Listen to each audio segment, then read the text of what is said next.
Welcome to UO Today. I'm Paul Peppis, Interim Director of the Oregon Humanities Center. Our guest today is the prize-winning novelist and short story writer Molly Gloss. Gloss became a full-time writer in 1980, balancing her work with marriage and motherhood. She soon met Ursula Le Guin, who encouraged Gloss in her writing. Gloss's novel Jump Off Creek was a finalist for the PEN/Faulkner Award for American Fiction and a winner of both the Oregon Book Award and the Pacific Northwest Booksellers Award for Fiction. The Dazzle of the Day was awarded the Penn Center West Fiction Prize. Wildlife, her fourth novel, won the James Tiptree Jr. Award. Gloss gave a reading and participated in a symposium as a guest of the Center for the Study of Women in Society as they celebrated their 40th anniversary on November 8th and 9th, 2013. Molly, thanks so much for coming on the show. Thanks for inviting me. When did you know you wanted to be a writer? I've always liked to write. Most writers will tell you that. I grew up in the 50s. Smart women who wanted to go to college, could be teachers or nurses. Nobody ever told me I could grow up to be a writer. So it was quite a bit later before I began to take writing really seriously and think that it was actually something I could get paid to do. Tell us about Ursula Le Guin's role in your career. I took a workshop from Ursula in 1981, a workshop at Portland State University. It was the first and only writing workshop I ever took. She was an incredible teacher. I learned everything I know about teaching writing from Ursula. And she gave me quite a boost just by telling me, yes, you're a writer. I was a pretty insecure suburban housewife with nobody to show my work to. I'd show it to my husband and he would say, "That's really good, honey." So it was incredibly important to me to have the kind of validation that Ursula gave me for the work I was doing. How did you find time as a to write? housewife? And Well, I didn't get serious about writing and begin to write full-time until my son was in school. And then I wrote during the school hours, which means I took summers off. It means I took weekends off. It means I stopped writing by 3 o'clock when he came home from school. It means I was not writing on teacher planning days, or you might as well write off the whole month of December, right?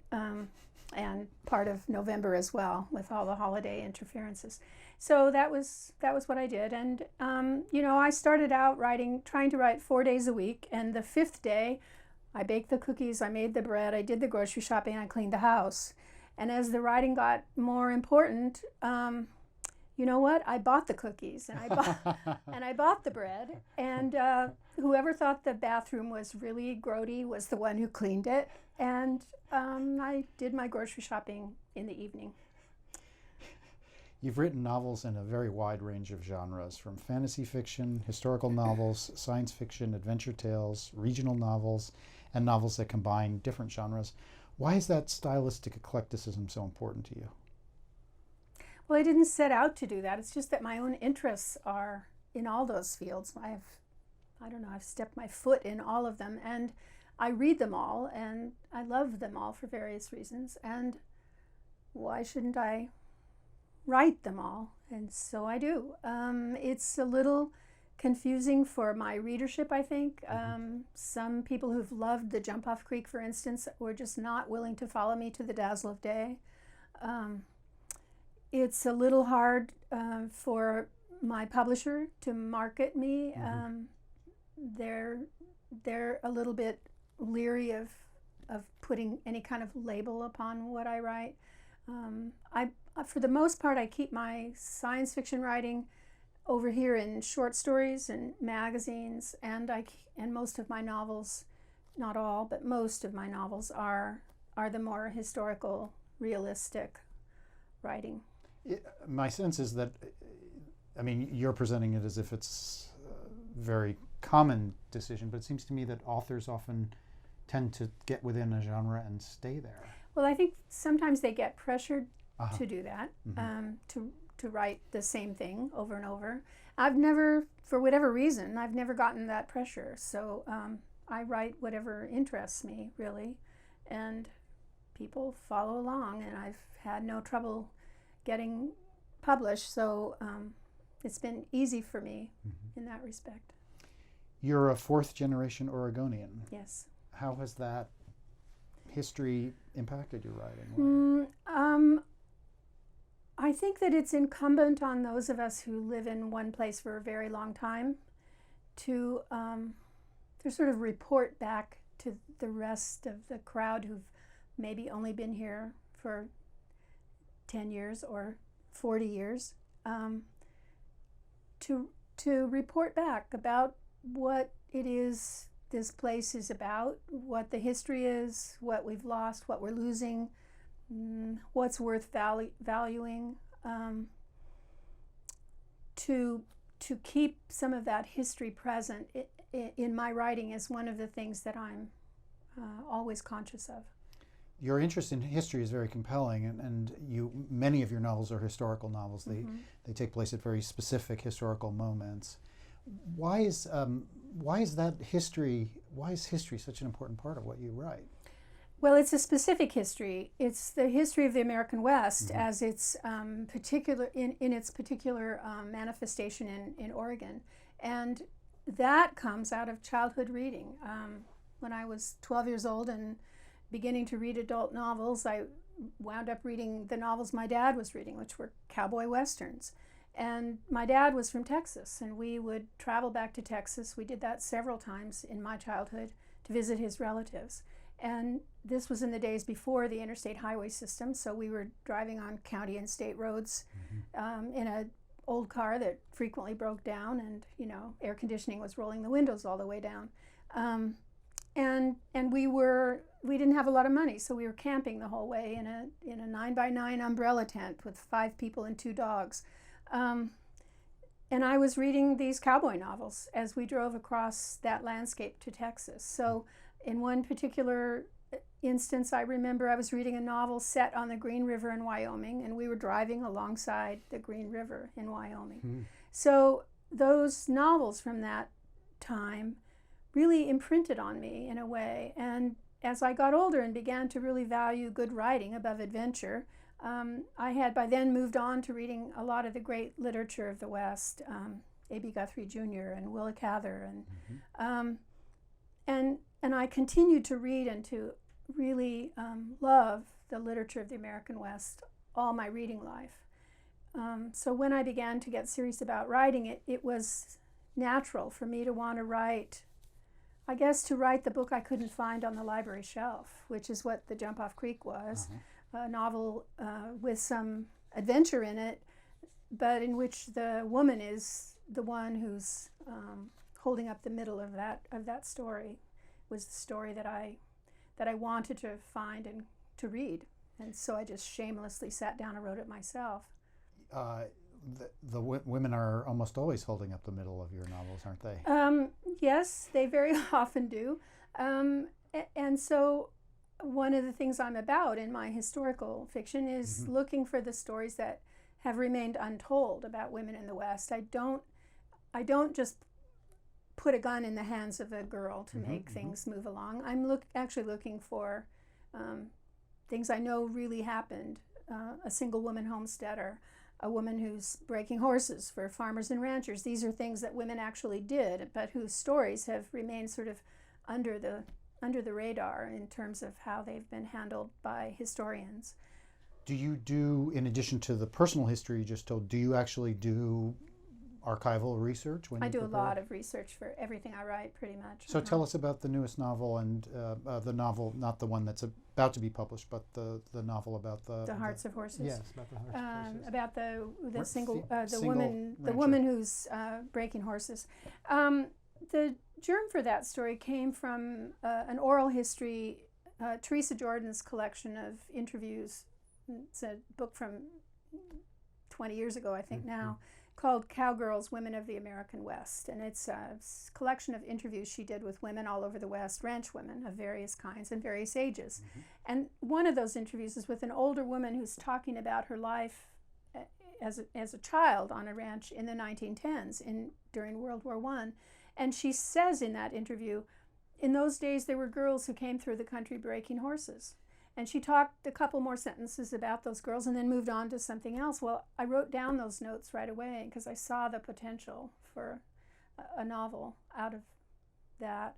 But it took a long time to sort of accrete so that I could feel that there was a novel there.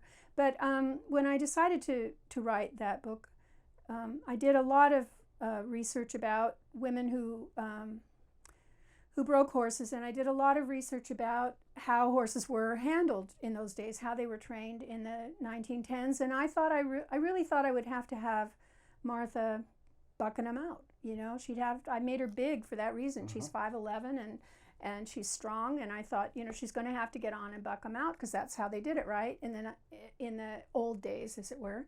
But when I researched what was known about horse breaking in the 1910s, discovered that virtually everything that we think of now as horse whispering, you know, that we think was invented by Robert Redford, it has been around since the ancient Greeks, has everything that was known. And it's not that people didn't know about them, it's just that the cowboys in general didn't believe in them or didn't think they had the time to do it that way. And so they tended to gravitate toward the method of just earing them down and bucking them out. But girls who were breaking horses at the very same time, who were not as strong or had a different attitude toward horses, knew about all these more gentle methods of training. And so I was able to give Martha all of that information. And then I did some boots on the ground kind of things, you know, went out and learned how to start a wild horse and did a lot of riding myself during that period. That's good research. Oh yeah, it was fun. As part of the 40th anniversary of the Center for the Study of Women in Society, you're participating in a symposium on feminist utopian thought, appearing on a panel entitled Building Feminist Worlds. Your fourth book, Wildlife, right here, seems especially relevant to that topic. Tell us a little bit about the novel and its plot and where the idea for the story came from.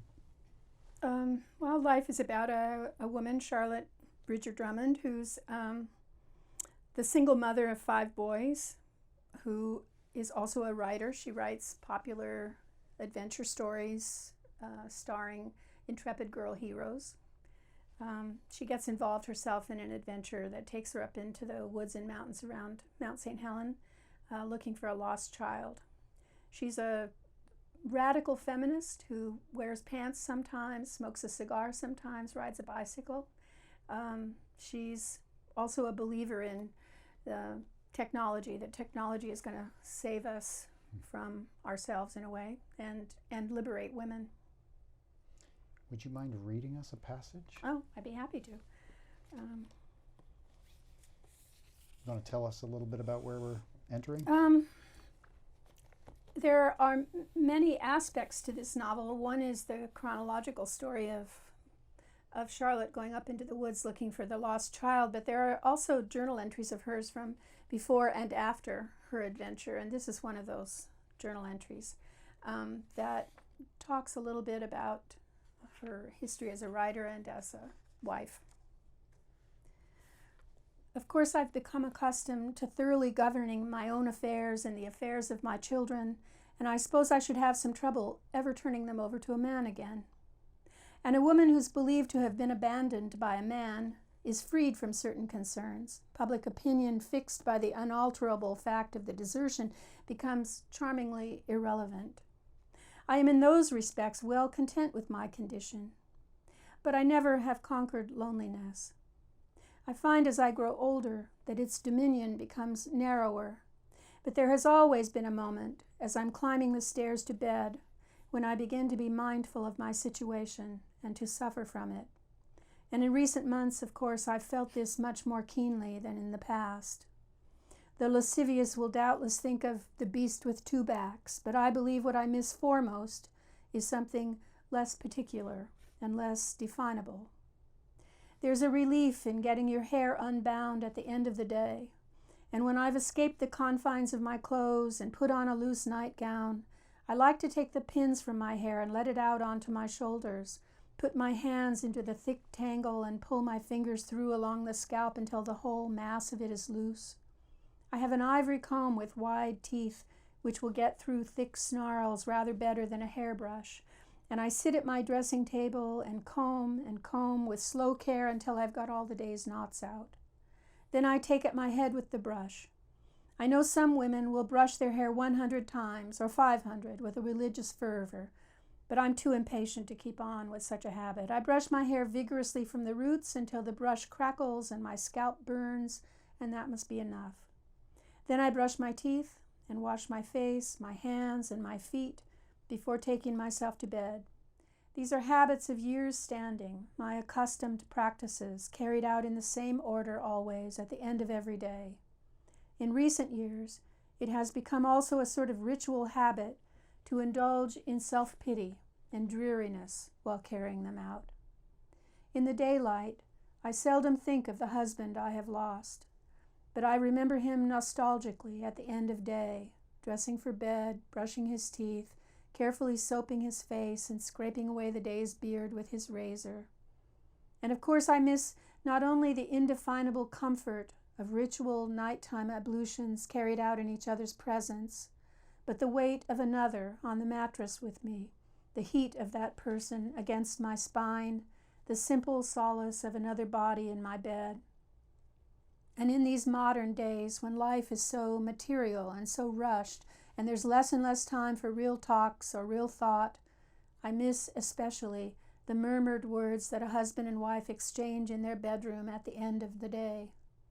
I suppose if I marry again, it will be for this, and not, as I once thought, for the reason that feminists should hold up their egalitarian marriages as models before the public. It is spring. Even the birds all have mates. Thank you so was much. Charlotte in April of 1906. Will you say a little bit about why you chose that passage? I wanted a piece that I could read in a minute or two. Fair enough. And I wanted a piece that gave a sense of Charlotte's voice, the voice she has after she comes down from the mountains. The adventure that occurs in the mountains is transforming for her.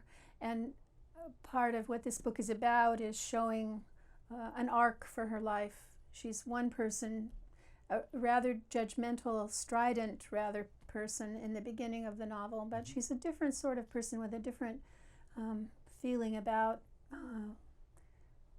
love, about marriage, about life after she comes down from the mountain. And I just wanted to give a little feeling for who she is.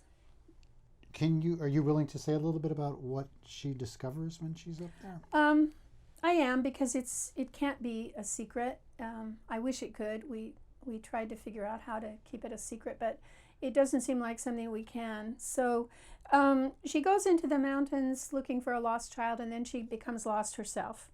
And what happens is that she falls in with a band of what I'm going to call wild people. Zonokwa is what some Northwest tribes people call them. She falls in with a small family, a woman and children, women and children. That experience, they save her life in essence, and that experience changes how she views the world. She writes in another diary entry, to write is to be insane. Once you start to write, you are moonstruck out of your senses. Do you agree? Oh, absolutely. Yeah, that little passage is straight out of my own feeling about when you're writing, you're lost in the work. You're living the lives of the people you're writing about. You're so deep inside what's happening in the book that you can look up from your work and be startled to realize that you're not up in the mountains lost with wild people. I think the same thing happens to readers. In a good book, don't you find that's true? I mean, you can be lost in a novel you're reading, and I remember vividly when I was, I was in my teens maybe, or 20, reading How Green Was My Valley. And looking up from that book and being, truly, this is not an exaggeration, being truly startled to look around and realize that the people around me were not speaking in Welsh dialect. because I was so far inside that book. I think it's just as true for readers as it is for writers. She says that that's a kind of insanity, but I'm wondering, her name, Charlotte Bridger Drummond, obviously evokes Charlotte Perkins Gilman, Yes. whose most famous work is The Yellow Wallpaper, which is about a mad woman Yes. who is not mad at all. At all, yes. So tell me about, what you describe, I completely relate about being lost in the world of the novel. I'm not sure that's insanity at all. That Well, might of be a course kind not. of sanity. No, of course not. It's not. Yes.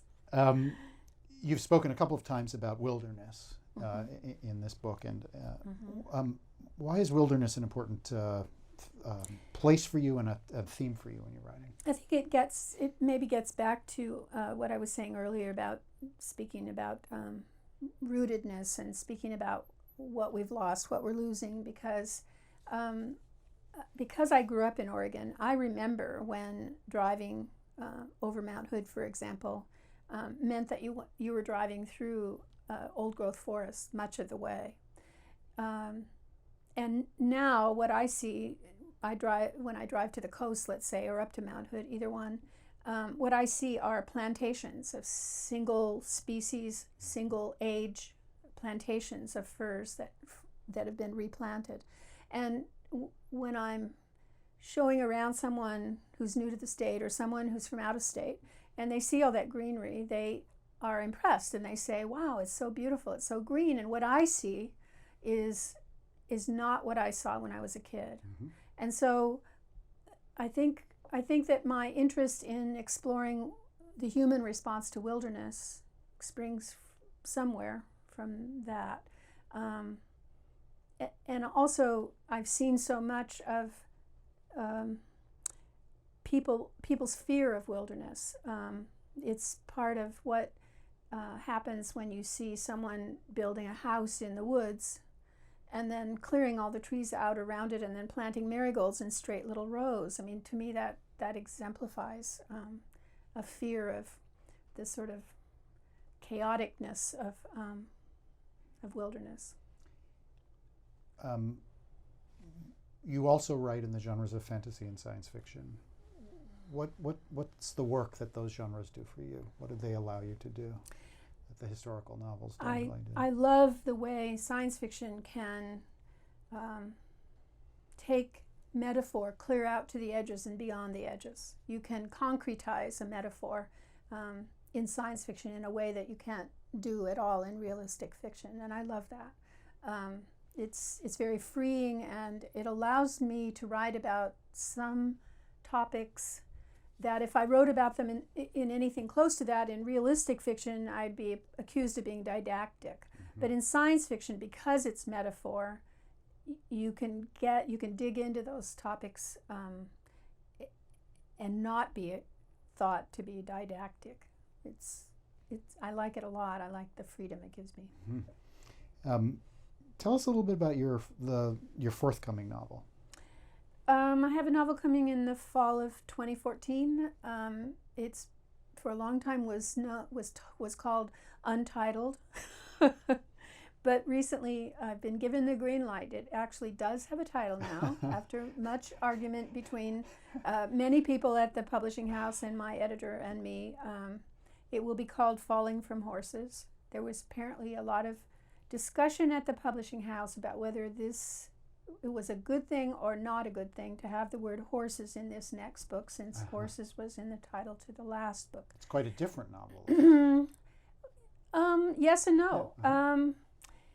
This is a novel that is set in 1938-39 for the most part, and it's mostly about a young man for the first time, really. A 19-year-old young man who's gone from Oregon. He's a ranch kid who goes from Oregon to Southern California to take work as a stunt rider and wrangler in the cowboy movies, which were, of course, enormously popular in the 30s. So in that respect, it's quite different from The Hearts of Horses, but in other respects, because this boy, as it turns out, is the son of two characters from The Hearts of Horses, 20 years later.